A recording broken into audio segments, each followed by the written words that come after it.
Okay let's start. हम पढ़ रहे हैं कोवेलेंट बॉन्ड, ठीक है। और कल भी हमने इसके बारे में डिस्कस किया था। आपको बता रहा था कि जब कोई भी आपका एटम है और उसकी आउटर मोस्ट ऑर्बिटल या आउटर शेल इनकम्प्लीट होती है, यानी वैलेंस शेल जो होती है उसकी इनकम्प्लीट रहती है और उसको एक या दो इलेक्ट्रॉन्स की रिक्वायरमेंट होती है, तो वो क्या करता है, किसी दूसरे एटम के साथ क्या करता है, बॉन्ड बना देता है। उसके साथ एटम्स जो है इलेक्ट्रॉन शेयर कर रहे हैं, यानी एक एटम के पास इलेक्ट्रॉन की कमी पड़ती है तो दूसरा एटम उसको इलेक्ट्रॉन देता है।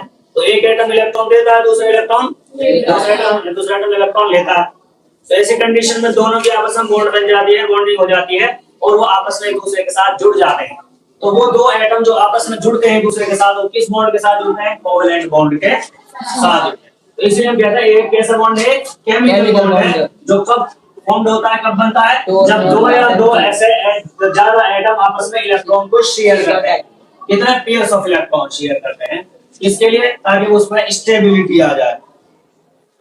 एटम जो है वो स्टेबल कब होगा, जब उसकी वैलेंस शेल्स कंप्लीट हो जाएगी, उसकी वैलेंस ही कंप्लीट हो जाएगी, तब जाकर वो स्टेबल होगा, ठीक है। तो जो उसके बीच में बॉन्ड बनेगा वो आपका कोवेलेंट बॉन्ड बनेगा। इसी को हमने डेफिनेशन में यहां पर लिखा है, it is a chemical bond formed when two or more atoms share electron pairs to achieve stability, typically filling their outer valence shells. अब इसका एग्जांपल हम ले लेते हैं। फॉर एग्जांपल हम एक मॉलिक्यूल बना देते हैं H2 का। आपको पता है हाइड्रोजन जो है उसका एटॉमिक नंबर क्या होता है, कितना होता है, 1 होता है। इसका मतलब उसमें वैलेंस शेल जो है कितने होंगी, एक शेल होगी, यह आपकी शेल होगी। अब इसमें एक इलेक्ट्रॉन है, ठीक है।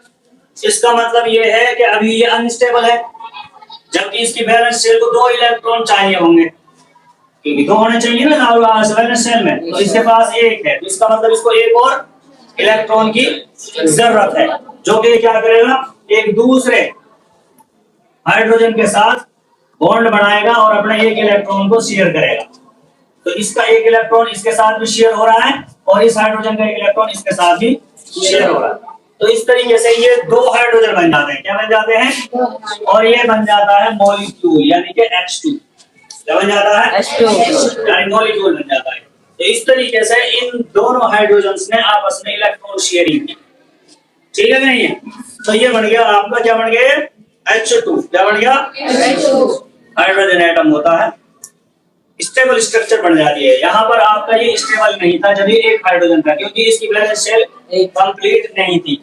लेकिन जैसे ही 2 हाइड्रोजन आपस में जुड़े तो इनकी वैलेंस शेल्स कंप्लीट हो गई है, ठीक है ना।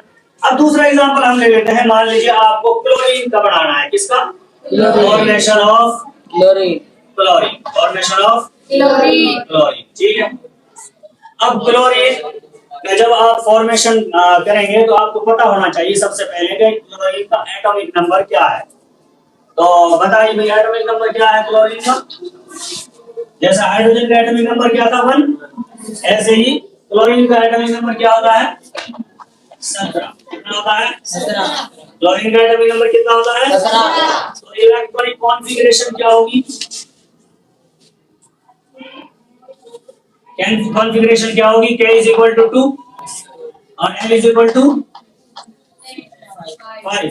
अच्छा 17 है ना, 2 8 और लास्ट में कितना हो गए, L is equal to 7, ठीक है ना। यह आपकी इलेक्ट्रॉनिक कॉन्फ़िगरेशन होगी। तो इसका मतलब ये है कि इसके आउटर मोस्ट ऑर्बिटल में कितने इलेक्ट्रॉन हैं, 7 इलेक्ट्रॉन है। That means it needed 1 more electrons to complete its outermost shell। तो जब हम इसका बनाएंगे, आपका स्ट्रक्चर बनाएंगे, फॉर एग्जांपल ये पहली शेल होगी, क्या शेल, इसमें 2 आ गए, ठीक है। फिर इसके साथ ये दूसरा बन जाता है, इसमें कितना आ जाते हैं, 8 आ जाएंगे, ठीक है ना, इस तरीके से। अच्छा ये 2 और 8 10 हो गए। इसके बाद आउटर मोस्ट ऑर्बिटल इसकी बन जाएगी और आउटर मोस्ट ऑर्बिटल में भी इसके कितने इलेक्ट्रॉन्स आ जाएंगे भैया, 7 आ जाएंगे, और 2 और 6 और एक यहाँ आ गया, ठीक है। अब क्या देख रहे हैं आप, इसके पास एक की कमी है ना, एक की। तो ये क्या करेगा, किसी एक दूसरे एलिमेंट्स के साथ या दूसरे किसी एटम के साथ ये इलेक्ट्रॉन को शेयर करेगा। तो क्या करेगा कि किसी दूसरे इसी टाइप के यानी कि क्लोरीन के साथ ही अपना एक और जो है एटम ले लेगा और उसके साथ जुड़ जाएगा। फॉर एग्जांपल ये एटम क्लोरीन का दूसरा हो गया और इसी के साथ ये एल शेल होगी, ठीक है। और तीसरी शेल इसकी इस तरीके से हो जाती है, ठीक है। तो इसमें कितना हो गए, 2 4 6 और 8 7। अब इसका एक इलेक्ट्रॉन ये और इसका एक इलेक्ट्रॉन ये, तो इनकी जो वैलेंस शेल है वो कंप्लीट हो गई नहीं हो गई? भाई इसके पास कितने थे, 7 थे, इसका एक इसके साथ इलेक्ट्रॉन शेयर हो गया तो इसकी एक कंप्लीट हो गई। इसी तरीके से इस वाले क्लोरीन की जो है 7 थे आउटरमोस्ट ऑर्बिटल में, तो इसके साथ इसने इस इलेक्ट्रॉन को एक दूसरे के साथ शेयर कर लिया, तो ये दूसरे क्या कर लेते हैं, एक दूसरे को कंप्लीट कर देते हैं। इस तरीके से ये क्लोरीन का फॉर्मेशन बन जाता है Cl2। क्या बन जाता है, Cl2। और इसको डायटोमिक मॉलिक्यूल बोला जाएगा, because we have already studied about the monoatomic molecule, diatomic molecule और triatomic molecule in a previous classes, especially in 9th class। ये मोनोएटॉमिक मॉलिक्यूल्स किसको कहते हैं, डायटोमिक मॉलिक्यूल किसको कहते हैं और ट्राइएटॉमिक मॉलिक्यूल किसको कहते हैं। मोनोएटॉमिक तो वो होता है जो अपने आप में जिसकी valence shell completely filled up होती है, उसे किसी दूसरे एटम के साथ मिलना नहीं होता, वो मोनोएटॉमिक मॉलिक्यूल कहलाता है।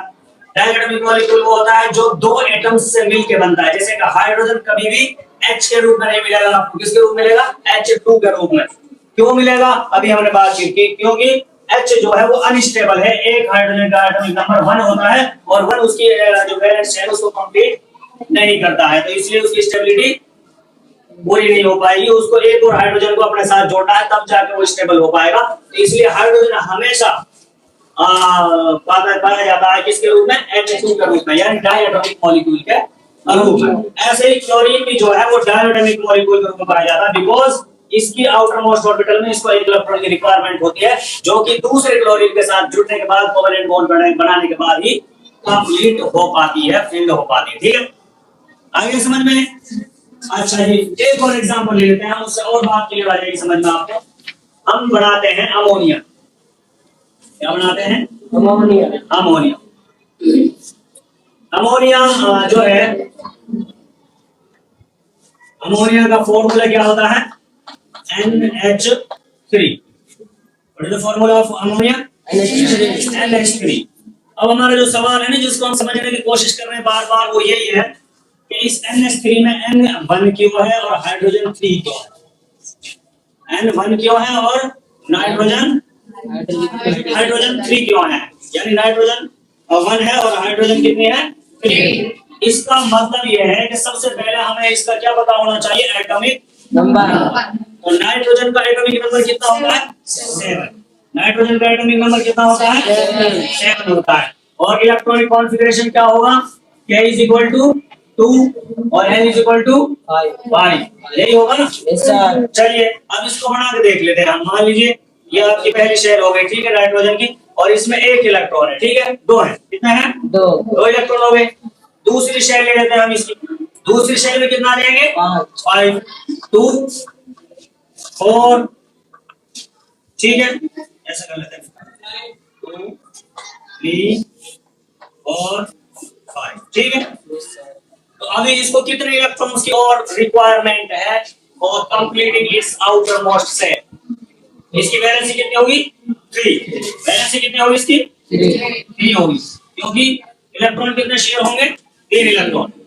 तो इसका मतलब यह है कि अभी ये अनस्टेबल है और इसको 3 और इलेक्ट्रॉन्स की रिक्वायरमेंट है और completing its outermost shell, ठीक है। तो अब क्या करेगा कि ये अपने साथ हाइड्रोजन को मिलाएगा, किसको मिलाएगा, हाइड्रोजन की हमें बताने की जरूरत नहीं है, उसके आउटर मोस्ट ऑर्बिटल में केवल एक इलेक्ट्रॉन होता है और एक ही हाइड्रोजन, एक ही उसका एटॉमिक नंबर होता है। ऐसे ही हम इसको कर लेंगे कंप्लीट शेयर, जैसे ये हाइड्रोजन हो गया और इसका एक इलेक्ट्रॉन होता है, उसके साथ शेयर हो गया। इसका मतलब यह है नाइट्रोजन को एक इलेक्ट्रॉन की पूर्ति हो गई है। अब इसके पास 6 हो गए, लेकिन अभी भी 2 इलेक्ट्रॉन्स और इसको चाहिए, तो फिर ये एक और हाइड्रोजन को आपके साथ अपने साथ शामिल कर लेता है, तो अब ये 2 की पूर्ति कर लेता है। ठीक है, 2 इलेक्ट्रॉन हो गए, 2 इलेक्ट्रॉन से भी इसे अभी ये स्टेबल नहीं हुआ है, तो क्या करेगा, ये एक और हाइड्रोजन को मिला लेगा और अब ये इस अपनी वैलेंसी पूरी कर लेगा।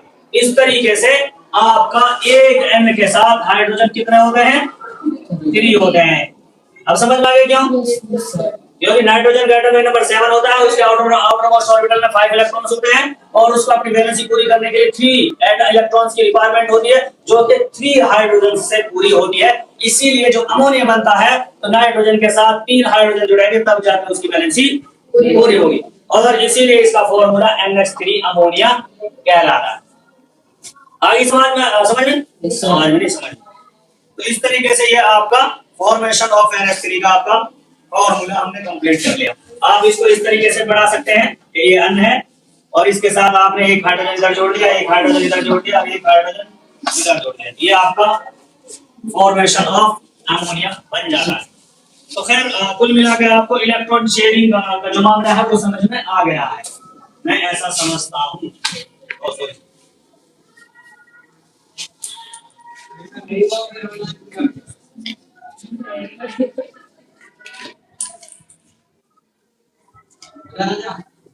चलिए, तो अगला मामला आ जाता है अकरेंस ऑफ कार्बन का। कोवेलेंट बॉन्ड आपको समझ में आ गया? जब भी 2 एटम्स आपस में इलेक्ट्रॉन शेयर करके स्टेबिलिटी क्रिएट करते हैं, तो उनके बीच में जो बॉन्ड बनता है उसको हम कोवेलेंट बॉन्ड कहते हैं। ठीक है ना, ये डेफिनेशन भी हमने आपको लिखवा दी थी। अगला आपका क्वेश्चन है अकरेंस ऑफ कार्बन, यानी जो कार्बन पाया जाता है वो कितने रूपों में पाया जाता है। अकरेंस ऑफ कार्बन, देखिए कार्बन जब भी पाया जाता है आपके दोनों रूपों में पाया जा सकता है। कार्बन फ्री स्टेट में और कंबाइंड स्टेट में। इसमें फ्री स्टेट में और दूसरा है कंबाइंड स्टेट। ठीक है,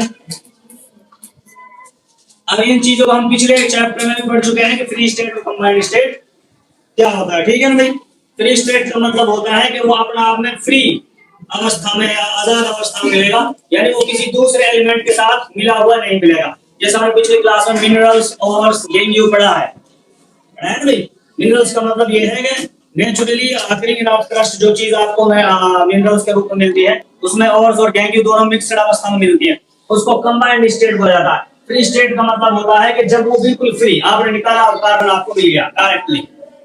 ठीक है कि नहीं, जैसे कि डायमंड हमेशा आपको फ्री स्टेट में प्राप्त होता है, ऐसा नहीं है कि उसके साथ किसी दूसरा एलिमेंट उसके साथ मिला हुआ मिलेगा आपको, है ना। तो diamond is found in a free state completely, जबकि और जो कार्बन के कई सारे एटम्स होते हैं वो आपको कंबाइंड स्टेट में प्राप्त होते हैं। ठीक है, तो ये आपको याद रखना है। इन carbon is found in very low amount in the form of graphite and diamond.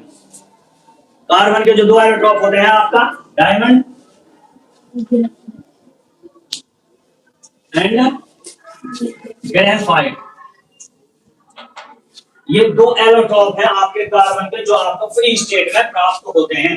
इसके अलावा और जितने भी कार्बन आपको मिलेगा वो फ्री कंबाइंड स्टेट में आपको प्राप्त होगा। जैसे कि कार्बन ऑक्सीजन के साथ मिला हुआ मिलेगा, कार्बन डाइऑक्साइड के रूप में मिलेगा। ठीक है ना, या फिर अमोनिया के रूप में मिल रहा है, उसके मीथेन के रूप में मिल रहा है, CH4 के रूप में मिल रहा है, या फिर और भी बहुत सारी चीजें, लकड़ी में मिल रहा है, कॉटन में मिलता है, ऊन में मिलता है, फॉसिल फ्यूल्स में भी मिलता है। इन सारी चीजों, ज्यादातर बहुत सारी चीजों में आपको कार्बन मिलता है। हमारी बॉडी में भी कार्बन मौजूद है, हमारी बॉडी में भी कार्बन मौजूद है, हमारी हड्डियों में भी कार्बन होता है। ठीक है, और कार्बन से ही कार्बन 14 डेटिंग टेक्निक के जरिए से किसी भी जीव की असल एज का पता लगाया जाता है। फॉसिल फ्यूल आप समझते हैं, हमने पढ़ा है जीवाश्म ईंधन। फॉसिल फ्यूल का मतलब है जीवाश्म ईंधन, जीवों के मृत शरीर से बनने वाला ईंधन जीवाश्म ईंधन कहलाता है। जैसे कि पेट्रोल, जैसे कि कोयला, यह बात समझना। ये क्या है, ये फॉसिल फ्यूल्स है। और फॉसिल्स किसको कहते हैं, बहुत पुराने जमाने में या कोई नेचुरल क्लेमाइटीज हुई थी, उसकी वजह से बहुत सारे जीव मर गए थे और आज उनके जमीन के नीचे, चट्टानों के नीचे उनके अवशेष मिलते हैं। अवशेष का मतलब है उनके जिस्मों के निशान या उनके कुछ बचे हुए हिस्से, इनको फॉसिल्स कहा जाता है। क्यों कहा जाता है कि ज़ेरोसिक इरा में डायनासोर्स मिलते थे। क्या मिलते थे? बहुत विशालकाय जीव हुआ करते थे ज़ेरोसिक इरा में, जिनको डायनासोर्स कहा जाता था। बहुत बड़े बड़े विशालकाय जीव होते थे। लेकिन अचानक से परिस्थितियां जो है उनके अनुकूल नहीं हुई, अनफेवरेबल कंडीशंस हो गई और मौसम में क्लाइमेट्स में तब्दीली आई और वो अपने आप को बदलते हुए क्लाइमेटिक कंडीशंस में एडेप्ट नहीं कर पाए, जिसकी वजह से वो मर गए और विलुप्त हो गए और आज दुनिया से उनका नाम निशान मिट गया। लाखों साल पहले की बात है। लेकिन फिर हमें पता कैसे चला कि वो जमीन पर हैं? तो हमारे बहुत सारे जो आर्कियोलॉजिकल के लोग होते हैं वो खुदाई करते हैं, खुदाई, और खुदाई के दौरान उन्हें बहुत सारी चीजें ताज्जुब करने वाली, हैरत करने वाली मिलती है। तो उसमें ही उनके शरीरों के कुछ अवशेष प्राप्त हुए, जो कि छपे हुए मिले, अवशेष मिले या उनके जिस्म के हिस्से कुछ प्राप्त हुए, उन्हीं को फॉसिल्स कहा गया। बाद में चलिए उन्हीं से आपका क्या बन जाता है? फॉसिल फ्यूल्स बन जाता है। जैसे हमने बताया कि आपके समुद्र में बहुत सारे बड़े बड़े विशालकाय जीव पाए जाते हैं, मछलियां पाई जाती हैं और भी बहुत सारे जीव होते हैं। मरने के बाद वो कहाँ जाते हैं? They have been settled down in the bottom of the sea. समंदर की गहराइयों में वो बॉटम में जाके जमा हो जाते हैं और फिर उनके ऊपर रेत और चट्टानें जमती चली जाती हैं और वो नीचे सेडिमेंट होते चले जाते हैं, यानी कि वो दबते चले जाते हैं। उस प्रेशर की वजह से उन जीवों के शरीर से लाखों सालों में, ऐसा नहीं कि आज वो मरा, आज वो दबा और कल उससे जो है फ्यूल बनकर तैयार हो गया, पेट्रोलियम बन गया। लाखों सालों की प्रक्रिया के बाद में जो विशालकाय जीव आज मरे हैं उनके शरीर से आगे चल करके एक ईंधन बनता है और उस ईंधन को फॉसिल फ्यूल कहा जाता है, जिसको आज पूरी दुनिया में तेल के कुओं के जरिए से पेट्रोलियम निकाला जाता है। वो कई लाखों साल पहले शायद कोई जीव मरे होंगे, उनके शरीर से बड़ा हुआ वो ईंधन है जो आज निकाल रहे हैं और हम अपनी गाड़ियों में पेट्रोल डीजल डाल के चला रहे हैं। कभी इधर भाग जाए और कभी उधर भाग जाए। और ये कैसा संसाधन है? एग्जॉस्टिबल है या इनएग्जॉस्टिबल है?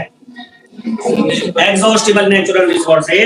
क्यों? क्योंकि ये लिमिटेड क्वांटिटी में है, बहुत जल्द ये नेचुरल रिसोर्स खत्म होने वाला है।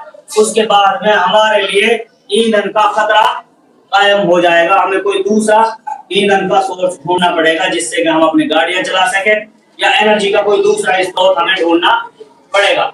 फिर कंबाइंड स्टेट मैंने आपको बता दिया। कंबाइंड स्टेट का मतलब होता है लकड़ी पदार्थ में मिल गया आपको, वूल में मिल गया आपको, या फिर कोयले में मिल गया आपको। लकड़ी और कोल तो एक ही बात है। या फिर आपको कार्बन डाइऑक्साइड के रूप में आपको मिल जाता है, तो इसको हम कहते हैं कंबाइंड स्टेट। ठीक है, तो ये दो रूप में आपको पाया जाता है। तो खैर allotropes of carbon, allotrope the various forms of an element in which it can exist are called allotropes. Allotropes किसको कहते हैं? कार्बन के जो अलग अलग रूप हैं, कार्बन के अलग अलग रूप से मध्य यहाँ डायरेक्ट में बैठा हूँ हम सामने, वहां से बोल रहा है भाई, इसको बाद में देख ले, पहले मुझे देख ले। क्या ऐसा करे उसमें मैं ज्यादा खूबसूरत लग रहा, फिल्टर लगा रखा है, लगा रखा है, ज्यादा खूबसूरत लग रहा हूँ। चलो फिर कोई नहीं। एलोट्रोप्स का क्या मतलब है? यानी कि आपके कार्बन के जो अलग अलग रूप होते हैं उनको आप एलोट्रोप्स ऑफ कार्बन बोला जाता है। यानी ऐसा समझो कि एक ही पेरेंट्स की अलग अलग औलाद है बात समझ में? वो एक जैसी है, उनका डीएनए भी कुछ कुछ मिलता हुआ होगा एक दूसरे के साथ। ठीक है ना? तो कार्बन जो है वो एक ही रूप में नहीं है, कार्बन के अलग अलग रूप है। डायमंड भी कार्बन का एक एलोट्रोप है और ग्रेफाइट भी आपका कार्बन का एक एलोट्रोप है। लेकिन डिफरेंस क्या है? डिफरेंस उनके कंपोजिट स्ट्रक्चर में। आगे चल के हम उन्हीं के बारे में डिटेल में पढ़ेंगे। तो कुल मिला के आपको समझ में आ गया कि कार्बन जो होता है वो कितने रूप में मिलता है आपको? It is found in two states, free states or combined states. In free state, they are found in the form of diamond and graphite, or in combined state they are found in wood, coal, wool, carbon dioxide and fossil fuels. अच्छा जी, allotropes of carbon मैंने आपको बता दिया। Carbon के दो अलग अलग रूप और इसमें डेफिनेशन भी आपको लिखवा दिया। Allotropes the various forms of an element in which it can exist are called allotropes. अच्छा, एलोट्रॉप्स केवल एक के नहीं है, एलोट्रॉप्स अलग अलग क्या हो सकते हैं। हाइड्रोजन के भी कई सारे एलोट्रॉप्स होते हैं। हाइड्रोजन के ड्यूटेरियम, ट्रिटियम होता है और भी होता है, मेरे ध्यान में नहीं आ रहा। प्रोटियम, ड्यूटेरियम, ट्रिटियम, ऐसे इस तरीके से उसके एलोट्रॉप्स अलग अलग होते हैं हाइड्रोजन के। और इसमें ज्यादातर आइसोटोप्स वगैरह होते हैं। तो खैर एलोट्रॉप्स हम बताते हैं। एलोट्रॉप्स आपको कितने होते हैं? दो होते हैं। एक होता है आपका डायमंड और एक होता है आपका ग्रेफाइट। ये किसके एलोट्रॉप्स है? अरे बोलते क्यों ना हो? किसके हैं? कार्बन के एलोट्रॉप्स हैं। किसके हैं? These are the allotropes of carbon. अच्छा जी, अब हम इनके बारे में डिटेल में एक एक करके पढ़ लेते हैं। डायमंड के बारे में पढ़ते हैं। डायमंड क्या होता है, इसके फीचर्स क्या होते हैं, ठीक है। डायमंड जो है वो क्या है आपका? It is colourless. It is colourless. Diamond देखा है ना आपने? डायमंड क्या होता है? व्हाइट नहीं होता, वो कलरलेस होता है, बिल्कुल ट्रांसपेरेंट होता है ना। It is a colourless transparent. कैसा है? Transparent. Transparent substance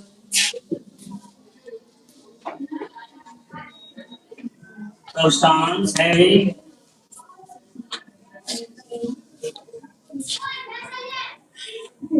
extraordinary balance. Extraordinary balance.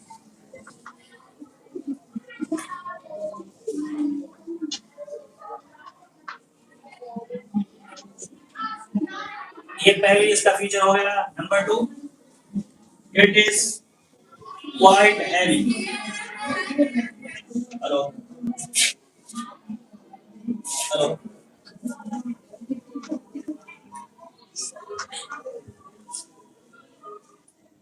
ये कैसा होता है? ये भारी होता है, हैवी होता है। और डायमंड आपके इस यूनिवर्स का सबसे ज्यादा कठोर पदार्थ है, हार्डेस्ट मटेरियल है। कैसा है? हार्डेस्ट मटेरियल है। और ये भारी भी होता है। कैसा होता है? भारी भी होता है। जब जाहिर है हार्ड है तो ये हैवी भी होगा। It is quite heavy. दूसरा, it is hardest up to date.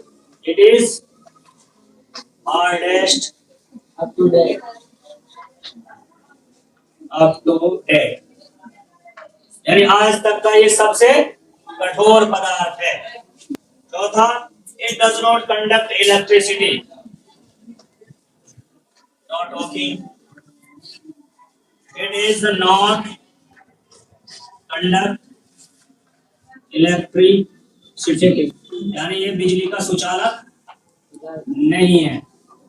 इसमें से बिजली पास नहीं हो सकती क्योंकि इसके जो एटम्स हैं वो इतने टाइटली अटैच्ड होते हैं एक दूसरे के साथ कि जो इलेक्ट्रिसिटी के जो पार्टिकल्स होते हैं उनको आगे कैरी होने करने के लिए स्पेस ही नहीं होता, तो जिसकी वजह से इसके अंदर इलेक्ट्रिसिटी कंडक्ट नहीं की जा सकती। अगला है it Burns on strong heating. Strong heating, इसको गर्म किया जा सकता है, जलाया जा सकता है अगर हम बहुत ज्यादा हीट करें। यानी बहुत ज्यादा इसको अगर हम हीट प्रोवाइड करते हैं, हीट एनर्जी प्रोवाइड करते हैं तो ये चल सकता है, ठीक है ना। अब इसका इंपॉर्टेंट जो आपका पार्ट है वो है इसका स्ट्रक्चर। क्या है भाई? स्ट्रक्चर। और एग्जाम में आपसे इसके स्ट्रक्चर के बारे में पूछा जा सकता है ना। डायमंड के बारे में, उसके स्पेशल फीचर्स के बारे में और उसके इसके बारे में, स्ट्रक्चर के बारे में आपसे पूछा जा सकता है। तो डायमंड के जो कार्बन एटम्स होते हैं वो क्या होता है? Diamond crystal is a joint molecule of carbon atoms. Each carbon atom is linked to 4 another carbon atoms. एक कार्बन एटम 4 अलग कार्बन एटम्स के साथ जुड़ा हुआ रहता है। इसमें कितने? 4 कार्बन एटम्स के साथ। तो मैं इसका स्ट्रक्चर आपको बना के दिखाता हूं, उससे आपको समझ में आ जाएगा।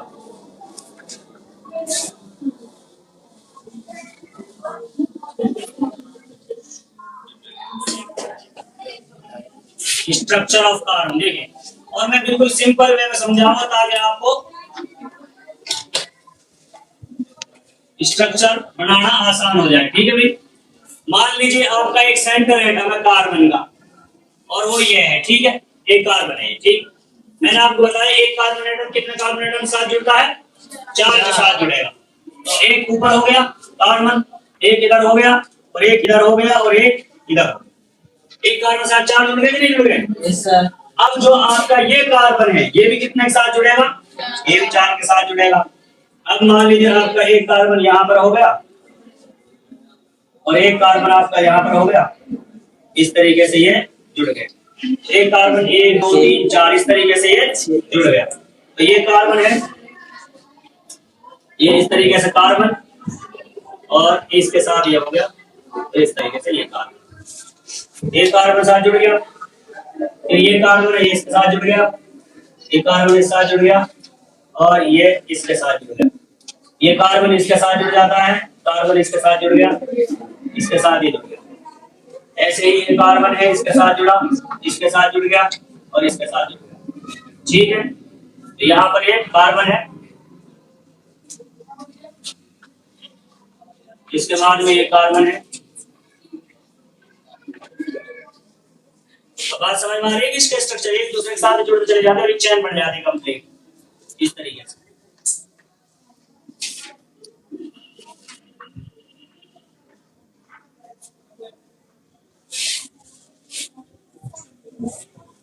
ये 3 डायमेंशनल स्ट्रक्चर बन जाता है डायमंड का। ये क्या बन जाता है, एक 3 डायमेंशनल स्ट्रक्चर बन जाता है। आपकी किताब में भी इसका स्ट्रक्चर दिखाया हुआ होगा, लेकिन वो बहुत ही कॉम्प्लिकेटेड होगा, उसको आपको बनाना थोड़ा सा डिफिकल्ट हो सकता है। ये रहा इसका एरोट्रोप ऑफ कार्बन।